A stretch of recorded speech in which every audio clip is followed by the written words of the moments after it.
বিসমিল্লাহির রহমানির রহিম। জাতীয় বিশ্ববিদ্যালয়ের অনলাইন ক্লাসে সবাইকে স্বাগতম। করোনাকালীন শিক্ষা কার্যক্রম চলমান রাখার স্বার্থে জাতীয় বিশ্ববিদ্যালয়ের উদ্যোগে এই অনলাইন ক্লাসে সংযুক্ত হতে পেরে আমি আনন্দিত। সবাইকে স্বাস্থ্যবিধি মেনে চলার আহ্বান জানিয়ে শুরু করছি। শুরু করার পূর্বে আমি জাতীয় বিশ্ববিদ্যালয়কে আন্তরিক কৃতজ্ঞতা জানাচ্ছি এবং শুভেচ্ছা জানাচ্ছি আমার সকল প্রিয় শিক্ষার্থী যারা আমার সাথে আজকের এই ক্লাসে যোগদান করেছে সবাইকে। তো আমাদের আলোচনা নিউক্লিয়ার ফিজিক্স, এটির কোর্স কোড 232709। আজকে আমাদের লাস্ট ক্লাস, এটি ক্লাস নাম্বার বা লেকচার নাম্বার 15 এবং আমাদের চ্যাপ্টার হচ্ছে নিউক্লিয়ার রিঅ্যাকশন, নিউক্লিয়ার বিক্রিয়া। এটার উপরে আজকে আমরা আলোচনা করব এবং এই অধ্যায়ের উপর আমরা একটি মাত্র ক্লাসে নিব, একটি ক্লাসে এই অধ্যায় শেষ করব ইনশাআল্লাহ। তো এই জন্য আমরা একটু দ্রুত আলোচনা করব। নিউক্লিয় বিক্রিয়া বা নিউক্লিয়ার রিঅ্যাকশন, এই অধ্যায়ের কন্টেন্টস হচ্ছে reaction dynamics, the Q value equation and threshold energy and conserve properties. আমরা দেখি নিউক্লিয় বিক্রিয়া, এখানে কতগুলি কথা আমি বলছি, এখানে লেখা আছে, জাস্ট আমি পড়ছি, পড়ার পরেই আমরা বিস্তারিত আলোচনা করব।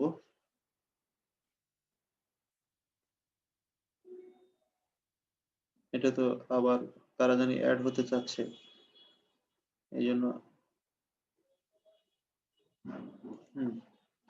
এক মৌলিক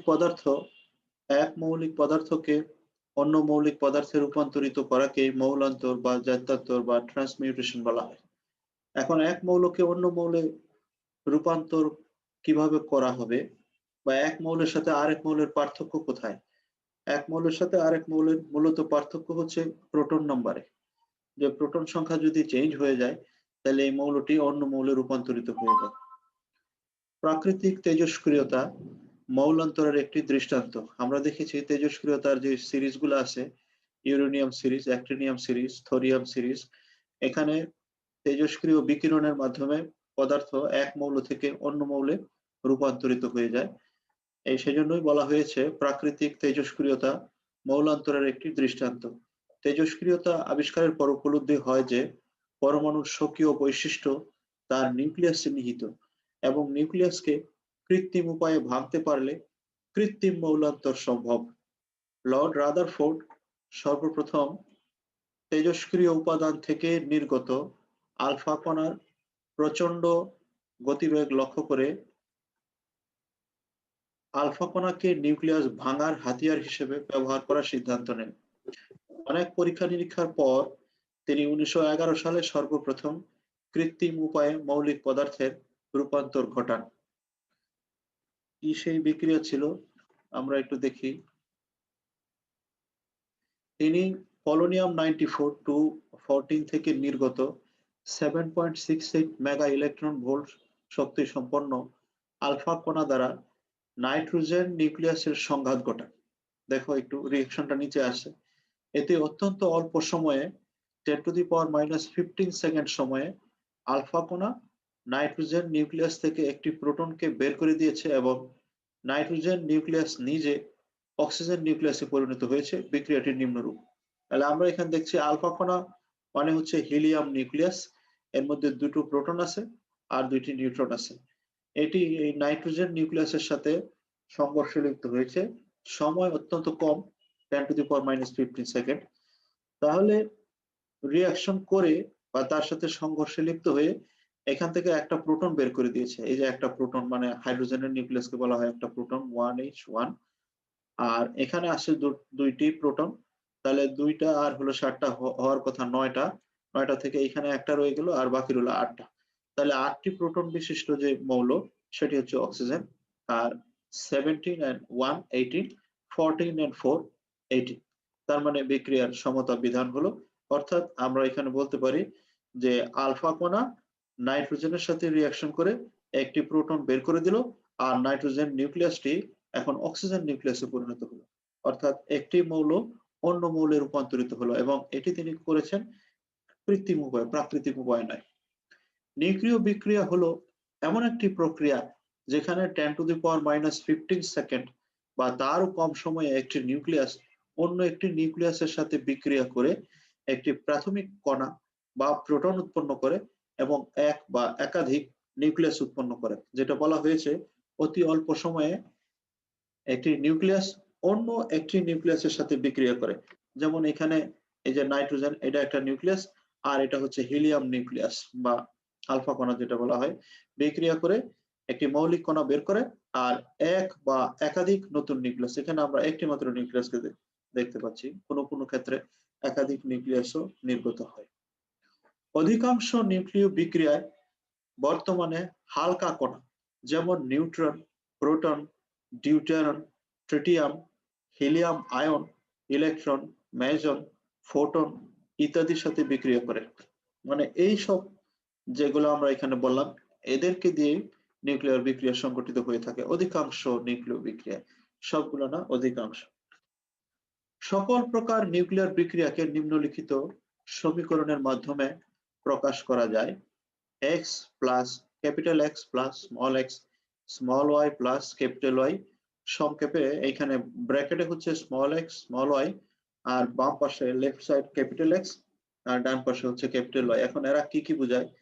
এখানে স্মল x যে এটা আঘাতকারী বা প্রক্ষিপ্ত বা আপতিত কণা, মানে যে কণা আপতিত হয়েছে, যেমন আগের রিঅ্যাকশনে ছিল হিলিয়াম নিউক্লিয়াস হচ্ছে আঘাতকারী বা প্রক্ষিপ্ত কণা, আর ক্যাপিটাল X আঘাতপ্রাপ্ত বা লক্ষ্য নিউক্লিয়াস।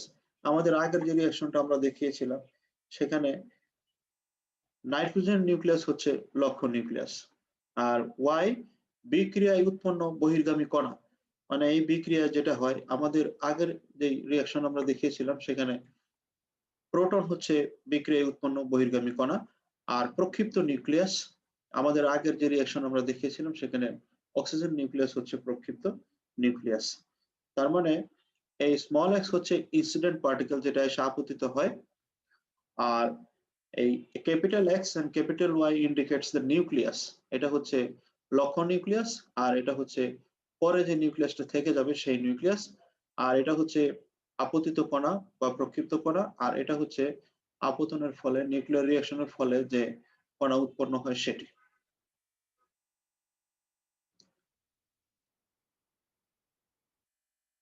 নিউক্লিয় বিক্রিয়ার বৈশিষ্ট্য, properties of nuclear reaction. Nuclear বিক্রিয়ার বৈশিষ্ট্য, প্রপার্টিজ অফ নিউক্লিয়ার রিঅ্যাকশন, একটু দেখে আসি কোথাও মিস হলো কিনা। না, মিস হয় নাই, আমরা এখানে দেখি। তাহলে কি কি বৈশিষ্ট্য? দুটি নিউক্লিয়াস পারস্পরিক নিউক্লিয় বলের আওতায় আসলে নিউক্লিয়ার বিক্রিয়া সংঘটিত হয়। এখন নিউক্লিয়ার বলের আওতায় মানে হচ্ছে তাদের মধ্যে ডিস্টেন্স 10⁻⁻14 মিটার বা তার চেয়ে কম যদি হয়, তাহলে এই রেঞ্জে আসলে পরে নিউক্লিয়ার বলের আওতায় আসলো, এবং এই রেঞ্জের মধ্যে আসলেই কেবলমাত্র নিউক্লিয়ার বিক্রিয়া সংঘটিত হবে, এর থেকে বেশি দূরে থাকলে হবে না। নিউক্লিয়াস ধনাত্মক আদান বিশিষ্ট হওয়ায় পরস্পর কাছাকাছি আসতে প্রচুর শক্তির দরকার হয়। গত ক্লাসে আমরা বলেছিলাম যে যেহেতু নিউক্লিয়াস দুটা নিউক্লিয়াস ধনাত্মক আদান বিশিষ্ট, সেহেতু তারা কুলম্ব বল দ্বারা বিকর্ষিত হয় এবং একে অন্যের কাছে আসে না, আর যদি কাছে আনতে হয় তাদেরকে অনেক বেশি কাইনেটিক এনার্জি বা গতিশক্তি দেওয়া লাগে, এবং সেই পরিমাণ গতিশক্তি যদি তাপ শক্তি থেকে সরবরাহ করা হয় তাহলে এই ধরনের বিক্রিয়াকে তাপ নিউক্লিয়ার বিক্রিয়া বা থার্মোনিউক্লিয়ার বিক্রিয়া বলা হয়। কিন্তু তাপ থেকেই দিতে হবে এমন নয়, যদি দেওয়া হয় then it is a thermonuclear reaction. প্রক্ষিপ্ত নিউক্লিয়াস মানে প্রক্ষিপ্ত নিউক্লিয়াস আমরা আগে বলছি ইনসিডেন্ট পার্টিকেল, যেটা এসে আপতিত হবে যথেষ্ট গতিশক্তির না হলে, যেটি এসে পড়লো উপরে, সেটা যদি যথেষ্ট গতিশক্তির না হলে, যথেষ্ট গতিশক্তি বলতে এখানে রেঞ্জ দেওয়া আছে 0.01 mega electron volt to 60 mega electron volt, নিউক্লিয় বিক্রিয়া সংঘটিত হয় না। মানে যে এসে আপতিত হলে নিউক্লিয়ার বিক্রিয়া সংঘটিত হবে বা ধনাত্মক চার্জ যুক্ত হওয়ার কারণে কাছাকাছি না আসতে পারার জন্য যে পরিমাণ শক্তি নিয়ে আপতিত হলে ধনাত্মক চার্জ হওয়া সত্ত্বেও তারা কাছাকাছি আসতে পারবে, সেই পরিমাণ শক্তির রেঞ্জ হচ্ছে 0.01 টু 60 মেগা ইলেকট্রন। নিউট্রন দিয়ে নিউক্লিয় বিক্রিয়া ঘটাতে হলে তুলনামূলকভাবে কম গতিশক্তি লাগে, এটা হচ্ছে নিউট্রনের জন্য, এবং এর মান হচ্ছে 0.025 ইলেকট্রন ভোল্ট। এখানে অনেক কম শক্তির মাধ্যমে নিউক্লিয়াস দিয়ে করলে সম্ভব।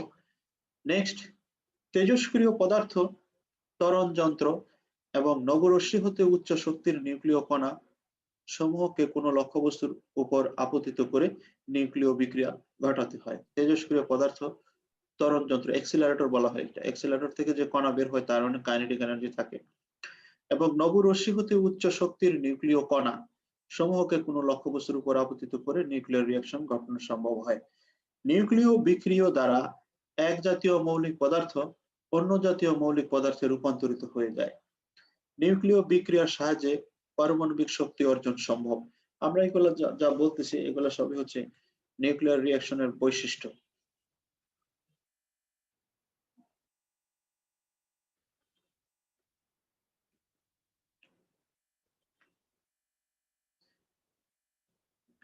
এই বিক্রিয়া সংঘটিত হওয়ার সময়কাল খুবই কম 10⁻⁻15 সেকেন্ড বা তারও কম। নিউক্লিয় বিক্রিয়ার প্রস্থচ্ছেদ যত বড় হবে বিক্রিয়া সংঘটিত হওয়ার সম্ভাবনাও তত বেশি হবে। এখানে নিউক্লিয়ার রিঅ্যাকশন ক্রস সেকশন একটা টার্ম আছে, এটা যত বড় হবে নিউক্লিয়ার বিক্রিয়াটি সংঘটিত হওয়ার সম্ভাবনাও তত বেশি হবে এবং প্রস্থচ্ছেদ যত ক্ষুদ্র হবে সম্ভাবনাও তত কম হবে। নিউক্লিয় বিক্রিয়া প্রাকৃতিক উপায়ে তেজস্ক্রিয়তা এবং কৃত্রিম উপায়ে ফিশন ফিউশন সংঘটিত হয়, মানে এটা প্রাকৃতিক উপায়েও হয় আবার কৃত্রিম উপায়েও হয়। আমরা এখন কয়েকটি বিশেষ ধরনের নিউক্লিয়ার বিক্রিয়া নিয়ে আলোচনা করব। বিভিন্ন প্রকারের নিউক্লিয়ার বিক্রিয়া অনেক প্রকারের আছে, তার মধ্যে আমরা সবগুলা নাম একসাথে না করে একটা একটা নাম বলবো এবং একটার ব্যাপারে আমরা একটা এক্সাম্পল দিয়ে এগুলো একটু বোঝার চেষ্টা করব। স্থিতিস্থাপক বিক্ষেপণ, ইলাস্টিক স্ক্যাটারিং। এই বিক্ষেপণে নিউক্লিয় বিভবের প্রভাবে আপতিত আহিত ও আদানবিহীন কণিকা সমূহের গতিপথ পরিবর্তিত হবে এবং নিউক্লিয়াস কিছু পরিমাণ গতিশক্তি লাভ করবে।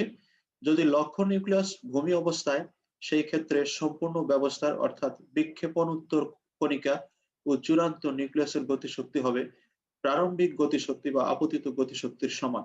এই কথার অর্থ হচ্ছে যে কণা এসে আপতিত হবে তার যে গতিশক্তি ছিল তার সমান হবে আপতিত হওয়ার পর যে নিউক্লিয়াসের উপরে আপতিত হলো সেটি ভেঙে যে কণা উৎপন্ন হলো সেটি এবং যে নিউক্লিয়াসটা রয়ে গেল এই দুই এর গতিশক্তির যোগফলের সমান। এটা বলা হয়েছে প্রারম্ভিক গতিশক্তি এবং আপতিত কণিকার গতিশক্তির সমান। এই বিক্ষেপণকে অভিহিত করা হয় স্থিতিস্থাপক বিক্ষেপণ হিসেবে। অর্থাৎ স্থিতিস্থাপক বিক্ষেপণে মিথস্ক্রিয়াশীল কণিকা ও নিউক্লিয়াসের গতিশক্তির সংরক্ষণশীলতা বজায় থাকে। অর্থাৎ আপতিত কণার গতিশক্তি আপতিত হওয়ার পরে নিউক্লিয়ার রিঅ্যাকশন হওয়ার পরে যারা উৎপাদ হলো তাদের গতিশক্তি এই দুইটা পরস্পর সমান। দ্যাট ইজ এখানে কাইনেটিক এনার্জি কনজার্ভ থাকে। যদি থাকে তাহলে এই ধরনের রিঅ্যাকশনকে বলা হয় স্থিতিস্থাপক রিঅ্যাকশন। এখানে একটা এক্সাম্পল দেওয়া আছে, এখানে এই এক্সাম্পলে এই কাইনেটিক এনার্জি রিজার্ভ থাকে। অস্থিতিস্থাপক বিক্ষেপণ ইনএলাস্টিক স্ক্যাটারিং, এই ক্ষেত্রে নিউক্লিয়াস আদি ভূমি অবস্থা থেকে এর একটি উত্তেজিত শক্তি স্তর অবস্থা লাভ করে। লক্ষ্য নিউক্লিয়াসকে উত্তেজিত শক্তি স্তরে উন্নীত করতে হলে একে যে পরিমাণ বিভব শক্তি দিতে হবে তা আপতিত কণার গতিশক্তি থেকে লাভ করে। লক্ষ্য নিউক্লিয়াস থেকে আপতিত কণিকার এই ধরনের বিক্ষেপণকে বলা হয় অস্থিতিস্থাপক বিক্ষেপণ। তার মানে অস্থিতিস্থাপক বিক্ষেপণ হচ্ছে যার উপরে এসে কণিকা আপতিত হবে সেটি গ্রাউন্ড স্ট্যাটাস থাকবে বা ভূমি স্তরে থাকবে। ভূমি স্তরে থাকা কোনো নিউক্লিয়াসের উপরে যদি কোনো কণা এসে আপতিত হয় তাহলে সেই কণার শক্তি গ্রাউন্ড স্টেটে থাকা নিউক্লিয়াস গ্রহণ করে সে উত্তেজিত শক্তি স্তরে উপনীত হবে এবং এই ধরনের বিক্ষেপণকে বলা হয় অস্থিতিস্থাপক বিক্ষেপণ। আমাদের একজন মেয়ে আসছে জারি, ও অতদিন ছিল কিন্তু ওকে দেখতে পাইতাম না, আজকে ওকে দেখা যাচ্ছে। আমাদের পক্ষ থেকে ওকে স্বাগত জানাচ্ছি। বিকিরণ গ্রাস, লক্ষ্য নিউক্লিয়াস আপতিত কণাকে শোষণ করে যৌগিক নিউক্লিয়াস সৃষ্টি করে। সৃষ্ট উত্তেজিত নিউক্লিয়াসটি এক বা একাধিক গামা বিকিরণের মাধ্যমে সরাসরি অথবা একাধিক শক্তি স্তরের মাধ্যমে সর্বনিম্ন শক্তি স্তর অবস্থায় ফিরে আসে। এই ধরনের বিক্রিয়াকে বলা হয় বিকিরণ গ্রাস।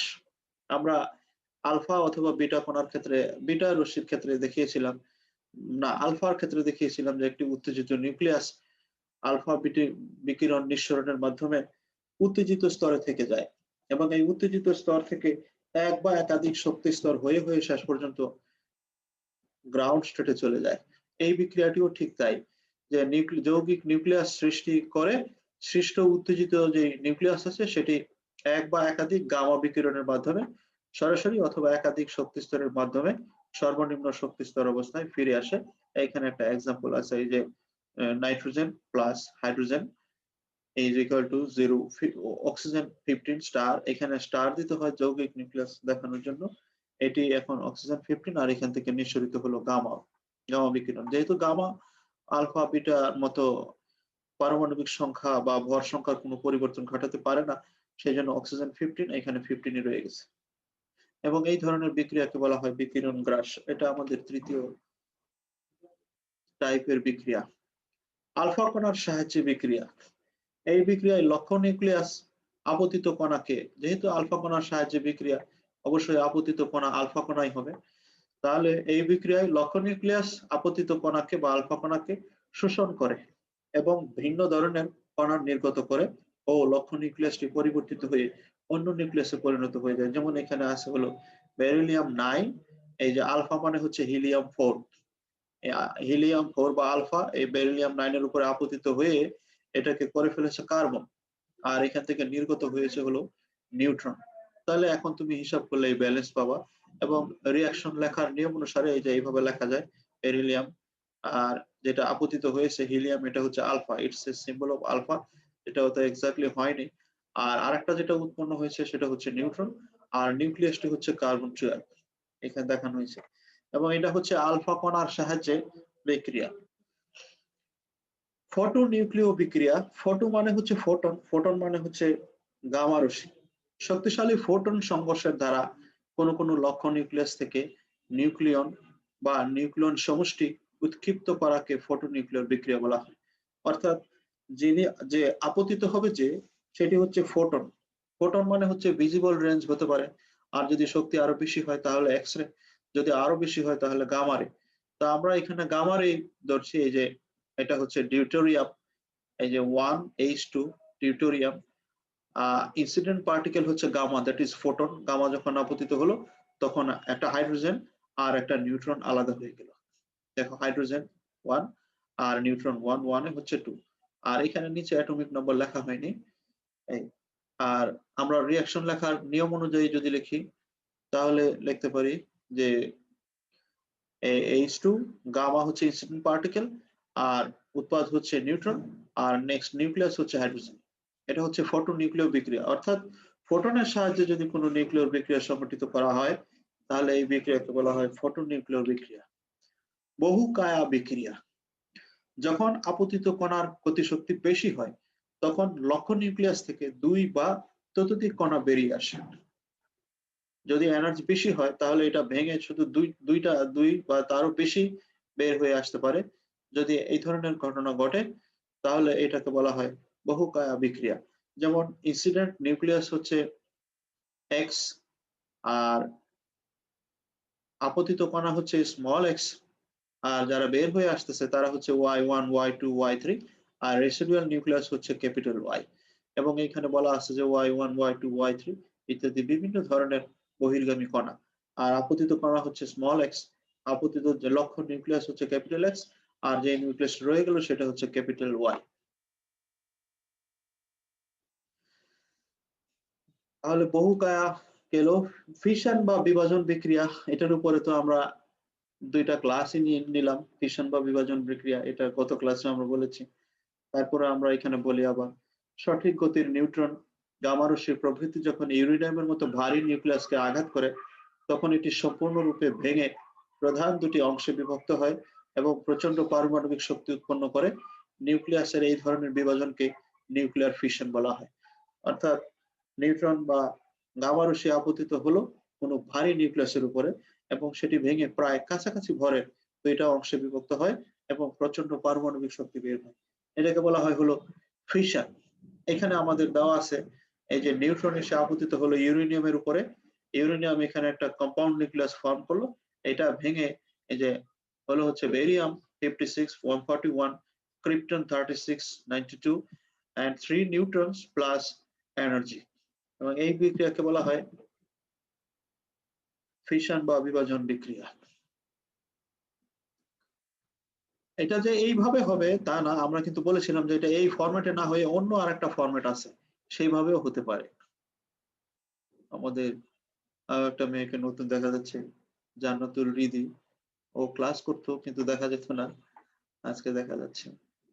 আরো কেউ আসতেছে, আমি তাদেরকে একটু এড করে নিই। আমাদের ক্লাসের পরে অল্প 5-10 মিনিট আলোচনা ব্যবস্থা আছে, যারা চাও পার্টিসিপেট করতে পারো। এবং যারা এতদিন ছিলে, এই যে আরেকটা ছেলে আছে, ওর নামটা বুঝতেছি না, ওই যে এখানে এর নাম হচ্ছে, এই ছেলেটাও ক্লাস করতো কিন্তু দেখা যাচ্ছে আজকে, এর নামটা আমি পড়তে পারছি না, তোমাকেও স্বাগত জানাচ্ছি। এনিওয়ে, তাহলে ফিশন বা বিভাজন বিক্রিয়া গেল। এখন আমরা পরের বিক্রিয়াতে যাই, দেখি পরেরটা কি আছে। স্বতঃস্ফূর্ত অবক্ষয়। এই স্বতঃস্ফূর্ত অবক্ষয় এক ধরনের বিক্রিয়া। আলফা অবক্ষয় এবং বিটা অবক্ষয়কে নিউক্লিয়র বিক্রিয়া হিসেবে অভিহিত করা হয় এবং এটা হলো স্বতঃস্ফূর্ত অবক্ষয়। এখানে আলফা কণা অবক্ষয় যখন হয় বা বিটা কণা যখন নির্গত হয়, তখন কোনো কিছু করা লাগে না বা কোনো কিছু এসে আপতিতও হইতে হয় না।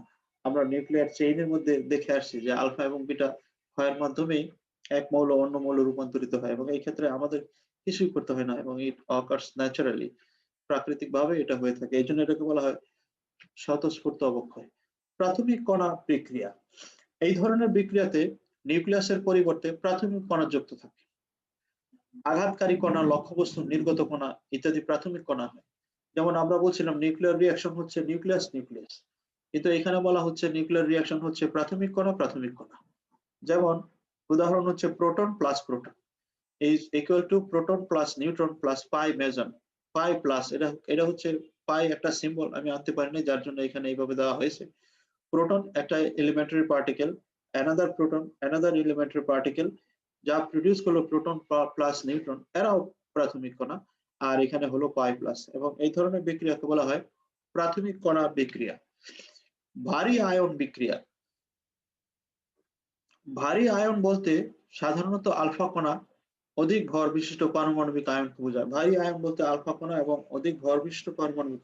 আলফা কণার ভর কিন্তু অনেক বেশি, কারণ আলফার ভিতরে 2টা প্রোটন আছে এবং 2টা নিউট্রন আছে। এই সকল ক্ষেত্রে লক্ষ্যবস্তুকে আলফা কণা অপেক্ষা ভারী কণা দ্বারা আঘাত করা হয়। আলফা কণা অপেক্ষা ভারী কণা দ্বারা আঘাত করা হয় যদি ভারী আয়ন বিক্রিয়ার ক্ষেত্রে। এবং একটা এক্সাম্পল এখানে দেওয়া আছে, তোমরা একটু দেখে নি, boron plus oxygen, alpha plus হচ্ছে sodium. It's an example of that type of reaction. Next, বিখণ্ডীকরণ। বিখণ্ডীকরণ মাঝারি ও ভারী নিউক্লিয়াসে উচ্চ শক্তি কণা আঘাত করলে এক ধরনের বিক্রিয়া হয় যাতে 10 হতে 32 ভর সংখ্যার নিউক্লিয়াস উৎপন্ন করতে পারে। অর্থাৎ একটা নিউক্লিয়াসের উপরে যদি মাঝারি এবং ভারী নিউক্লিয়াস হচ্ছে, আমরা জানি যে আমাদের যে 119টা 20টা মৌল আছে, তার মধ্যে মাঝখানের যে রেঞ্জের যে কণা আছে সে বা যে মৌলগুলি আছে সেগুলা বিক্রিয়া হয়, এবং বিক্রিয়া হওয়ার পরে যারা তৈরি হয় তাদের ভর সংখ্যা 10 থেকে 32 নিউক্লিয়াস উৎপন্ন করতে পারে। এই নিউক্লিয়াসগুলি এত ছোট না যে এগুলা স্পলেশনের মাধ্যমে সৃষ্টি হয়েছে বলা যায়। যে বিক্রিয়া এই ধরনের নিউক্লিয়াস উৎপন্ন হয় তাকে নিউক্লিয় বিখণ্ডীকরণ বিক্রিয়া বলা হয়। মানে একটা নিউক্লিয়াস ভেঙে যারা উৎপন্ন হলো তাদের ভর সংখ্যা 10 থেকে 32 এর মধ্যে হবে। যদি এরকম হয় তাহলে এটাকে বলা হয় বিখণ্ডীকরণ বিক্রিয়া। স্ট্রিপিং বিক্রিয়া। স্ট্রিপিং, ডিউটেরন যখন লক্ষ্য নিউক্লিয়াসের দিকে অগ্রসর হয়, ভালো করে খেয়াল করো, তখন এর অন্তর্গত একটি নিউক্লিয়ন ডিউটেরনের মধ্যে আসে কি?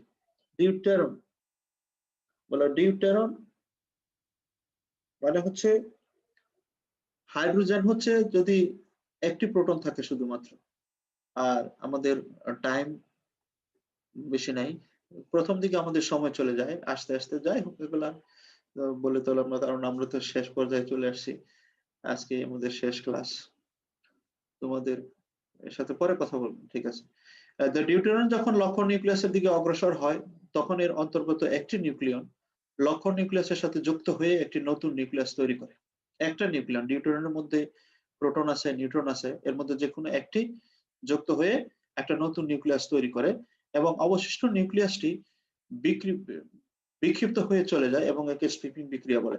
যেমন এই যে এখানে দেখো ক্লোরিন 35, এই যে ডিউটেরন 1 আর একটা নিউট্রন আছে সেই জন্য ডিউটেরন হয়ে গেছে, অথবা এখানে হাইড্রোজেনও লেখা যেতে পারতো 1H2, তাহলে এখানে হলো কি ক্লোরিন 36 আর একটা প্রোটন, অবশ্যই নিউক্লিয়াসটি বিক্ষিপ্ত হয়ে চলে গেছে এবং একে বলা হয় স্ট্রিপিং বিক্রিয়া। এই যে এখান থেকে একটা নিউক্লিয়ন এখানে গেছে ফলে 35 হয়ে গেছে 36 নিউট্রন গেছে। নিউক্লিয়ন মানে নিউট্রনও যাইতে পারে, প্রোটনও যাইতে পারে। তাহলে ডিউট্রনের মধ্যে আছে একটা নিউট্রন একটা প্রোটন, তাহলে এই নিউক্লিয়াসের সাথে যাই যুক্ত হয়েছে একটা নিউট্রন, ফলে এটা হয়ে গেছে 36 ক্লোরিন রয়ে গেছে। আর একটা নিউক্লিয়াস তৈরি হয়েছে হলো প্রোটন, প্রোটন মানে একটা হাইড্রোজেনের নিউক্লিয়াস, এটা বিক্ষিপ্ত হয়ে চলে গেছে। এবং এই ধরনের বিক্রিয়াকে বলা হয় হচ্ছে স্ট্রিপিং বিক্রিয়া। এবং স্ট্রিপিং বিক্রিয়ার ক্ষেত্রে অবশ্যই কন্ডিশন হচ্ছে ডিউটেরন এসে আঘাত করতে হবে।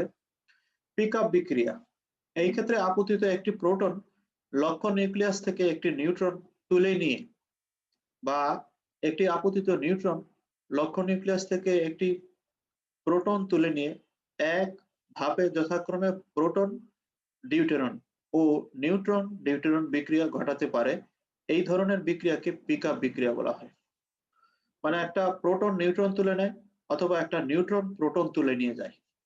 একটা প্রোটন একটা নিউট্রন তুলে নিয়ে যায়, অথবা একটা নিউট্রন প্রোটন তুলে নিয়ে যায়। যেই ধরনের বিক্রিয়া ঘটে, এই যে প্রোটন, দেখো এখানে আপতিত কণা হচ্ছে প্রোটন, তৈরি করছে ডিউটেরন, এখান থেকে বের করে দিচ্ছে নিউট্রন। এই যে আমাদের সেলিনাও আসছে দেখা যাচ্ছে। আবার নিউট্রন আপতিত হয়েছে, ডিউটেরন তৈরি করছে, এখান থেকে বের করে দিচ্ছে হচ্ছে প্রোটনকে। এবং এই ধরনের বিক্রিয়াকে পিক আপ বিক্রিয়া বলা হয়। এই যে এখানে প্রোটন এসে আপতিত হয়েছে, এখানে লিথিয়াম 7 ছিল, আর এটা হয়ে গেছে হলো 6, আর এখান থেকে একটা নিউট্রন বের হয়েছে। পিক আপ বিক্রিয়া। এরপরে আসো, মাঝখানে একটা স্লাইড হয়তো আমাদের মিস হয়ে গেছে। সো এই যে এই পর্যন্ত যা বললাম সেগুলো হচ্ছে বিক্রিয়ার প্রকারভেদ। এখন আমরা আলোচনা করব নিউক্লিয় বিক্রিয়ায় সংরক্ষিত রাশি সমূহ, মানে কারা কারা সংরক্ষিত থাকে। একটি নিউক্লিয় বিক্রিয়ায় যে সকল ভৌত রাশি সংরক্ষিত হয় সেগুলো নিয়ে আমরা নিচের কিছু আলোচনা করব। ভর সংখ্যা বা নিউক্লিয়ন সংখ্যা। সকল নিউক্লিয় বিক্রিয়ায় নিউক্লিয়াসের নিউক্লিয়ন সংখ্যা তথা ভর সংখ্যার নিত্যতা সংরক্ষিত হয়। একজন কথা বলছে, কে একটু সাবধান হয়ে কথা না বলার জন্য আহ্বান করছি। মানে বিক্রিয়ার পূর্বে ভর সংখ্যা যা ছিল বিক্রিয়ার পরেও ভর সংখ্যা তাই থাকবে, এটা হচ্ছে নিউক্লিয়ার বিক্রিয়ার একটা প্রধান বৈশিষ্ট্য। পারমাণবিক সংখ্যা, বিক্রিয়ার পূর্বে পারমাণবিক সংখ্যা যা ছিল বিক্রিয়ার পরেও পারমাণবিক সংখ্যা তাই থাকবে। পরের বৈশিষ্ট্য হচ্ছে তড়িৎ আধান, বিক্রিয়ার পূর্বে এবং পরে তড়িৎ আধান সমান থাকবে। অর্থাৎ বিক্রিয়ার পূর্বে নিউক্লিয়াস দ্বয়ের যে পরিমাণ চার্জ ছিল বিক্রিয়ার পরেও তাদের চার্জের পরিমাণ সমান থাকবে। একটু প্লিজ মেসেজ দাও, আমরা একেবারে শেষ পর্যায়ে আসছি, এই সময় এসে যেন ক্লাসটা কোনো ডিস্টার্ব না হয় বা এর মান যেন খারাপ না হয়ে যায়, সেই জন্য একটু। সুমি হাসান, একে একটু মেসেজ দাও যে সুমি হাসান মাইক্রোফোন অন আছে। সামগ্রিক ভর শক্তি, প্লিজ একটু মেসেজ দাও। বিক্রিয়ায় অংশগ্রহণকারী কণাসমূহের মোট শক্তি উৎপাদিত কণাসমূহের মোট শক্তির সমান হয়। সামগ্রিক ভর শক্তি, বিক্রিয়ায় অংশগ্রহণকারী কণাসমূহের মোট শক্তি উৎপাদিত কণাসমূহের মোট শক্তির সমান হয়। রৈখিক ভরবেগ, বিক্রিয়ার পূর্বে ও পরে রৈখিক ভরবেগ একই থাকে। কৌণিক ভরবেগ, নিউক্লিয় বিক্রিয়ায় মোট কৌণিক ভরবেগ অর্থাৎ অক্ষীয় কৌণিক ভরবেগ ও ঘূর্ণি, অক্ষীয় মানে হচ্ছে অরবিটাল অ্যাক্সিস মানে অরবিটাল, আর ঘূর্ণি মানে হচ্ছে স্পিন, মানে নিজে অক্ষে পুরার সময় যে ভরবেগ হয় সেটা, প্লাস হচ্ছে নিজস্ব মোশনের জন্য যেটা হয় সেটা বলা হয় স্পিন। এগুলোর মোমেন্টামের সমষ্টির কোনো পরিবর্তন হয় না। সমতা, পেয়ারিটি বলা হয় ইংরেজিতে এটাকে। নিউক্লিয় বিক্রিয়ায় পূর্বে সিস্টেমের মোট সমতা বিক্রিয়ার পরের সমতার সমান হয়। সংখ্যায়ন, নিউক্লিয়নের সংখ্যা অপরিবর্তিত থাকায় বিক্রিয়ার পূর্বে সিস্টেমের জন্য যে পরিসংখ্যান বিক্রিয়ার পরেও সেই পরিসংখ্যান থাকে। অর্থাৎ নিউক্লিয়নের সংখ্যা বেজোড় থাকলে বিক্রিয়ার পূর্বে ও পরে ফার্মি ডিরাক সংখ্যায়ন এবং জোড় থাকলে বোস-আইনস্টাইন সংখ্যায়ন বা স্ট্যাটিস্টিক্স ব্যবহৃত হয়। সংখ্যায়নকে বলা হয় স্ট্যাটিস্টিক্স। আমাদের আরো একজন আসতে যাচ্ছে একবারে শেষের দিকে, আমরা তাকে নিয়ে নিলাম। আইসোটোপ স্পিন বিক্রিয়ার পূর্বে ও পরে মোট আইসোটোপিক স্পিন সমান থাকে। আমাদের হাতে 4 মিনিট সময় আছে। তাপ বা শক্তি নিষ্ক্রমী বিক্রিয়া ও তাপ বা শক্তি শোষী বিক্রিয়া, 2 ধরনের ক্লাসিফিকেশন করা যায় সমগ্র বিক্রিয়াকে। তাপ বা শক্তি নিষ্ক্রমী বিক্রিয়া প্রক্ষিপ্ত কণার গতি শক্তির চেয়ে উৎপন্ন খণ্ডের গতিশক্তি বেশি হলে ওই বিক্রিয়াকে তাপ বা শক্তি নিষ্ক্রমী বিক্রিয়া বলে। এই ক্ষেত্রে বিক্রিয়ায় অংশগ্রহণকারী খণ্ডের ভরের চেয়ে উৎপন্ন খণ্ডদ্বয়ের ভর কম হয় এবং এই কমতি ভরটুকু শক্তি আকারে নির্গত হয়। এই ক্ষেত্রে বিক্রিয়া কিউ এর মান ধনাত্মক হয়। তাহলে এখানে কি বলা হলো, যারা যে আপতিত হয়েছে তার যে পরিমাণ গতিশক্তি ছিল সেটার চেয়ে যারা তৈরি হলো তাদের গতিশক্তির মান একটু বেশি হবে এবং যদি হয় তাহলে এটাকে বলা হয় শক্তি নিষ্ক্রমী বিক্রিয়া। এক্ষেত্রে বিক্রিয়ায় অংশগ্রহণকারী খণ্ডের ভরের চেয়ে উৎপন্ন খণ্ডদ্বয়ের ভর কম হয়, ভর একটু কম হয়েছে, তাহলে যেই ভর হারিয়ে গেছে সেই পরিমাণ ভর শক্তি হিসেবে আবির্ভূত হয়েছে, আর শক্তি হিসেবে আবির্ভূত হওয়ার কারণে এই বিক্রিয়ায় কিউ এর মান ধনাত্মক। নেক্সট, তাপ বা শক্তি শোষী বিক্রিয়া। প্রক্ষিপ্ত কণার গতিশক্তির চেয়ে উৎপন্ন খণ্ডদ্বয়ের মোট গতিশক্তি কম হলে সেই বিক্রিয়াকে তাপ বা শক্তি শোষী বিক্রিয়া বলা হয়। এই ক্ষেত্রে বিক্রিয়াকারী ভরের সমষ্টির চেয়ে উৎপন্ন খণ্ডগুলির ভরের সমষ্টি বেশি এবং এই বিক্রিয়ায় কিউ এর মান ঋণাত্মক হয়ে থাকে। আমরা এই 2 ধরনের নিউক্লিয়ার রিঅ্যাকশনের কথা এখানে আলোচনা করলাম। আমরা সময় শেষ, আমাদের আলোচনাও শেষ। সেজন্য সবাইকে ধন্যবাদ জানিয়ে আমি আমার আজকের ক্লাস অর্থাৎ সর্বশেষের ক্লাসে ইতি টানতে চাচ্ছি। তার আগে আমরা একটু দেখে নিই যারা যারা আমার সাথে আজকের এই ক্লাসে থাকলে তাদেরকে একটু দেখানোর চেষ্টা করি। হ্যাঁ, পাপিয়া দেখা দিচ্ছে না, সেলিনা আছে, অনেকদিন ধরেই আসে ক্লাসে সব সময়, কিন্তু দেখা যায় না ওকে, থাকে একটু সাইলেন্ট। আজকে আসছে জান্নাতুল হৃদি, ও আজকে নতুন আসছে আগেই কিন্তু দেখা গেল আজকে। ইসরাত জাহান ওকে দেখলাম, জারিন তো সব ক্লাসে করছে দেখছি, মানে ফেস না দেখায়। মাজহারুল ইসলাম আমাদের হাতে সময় খুব কম। আর এই ছেলেটা দেখা দিল না কোনোদিন, শুধু ওর একটা খুবই স্মার্ট ছবি যেটা আইডিতে ব্যবহার করছে সেটাই দেখে গেলাম। মাজহারুল ইসলাম এখন আসছে, আর এদিকে আছে তামান্না, রক্সি, জান্নাতুল মাওয়া, বর্ষা, আরো অনেকেই ক্লাসে ছিল প্রথম দিকে। তো মোটামুটি ভালো সংখ্যক ছাত্রছাত্রীর পার্টিসিপেশনেই আমি ক্লাসগুলো সমাপ্ত করতে পারলাম। সেজন্য আল্লাহ তাআলা দরবারে শুকরিয়া, তোমাদের কাছে কৃতজ্ঞতা। সবাইকে অনেক অনেক অনেক শুভেচ্ছা জানিয়ে আমাদের আজকের অথবা এই কোর্সের শেষ ক্লাসের সমাপ্তি টানলাম। সবাই ভালো থাকো। শুভরাত্রি।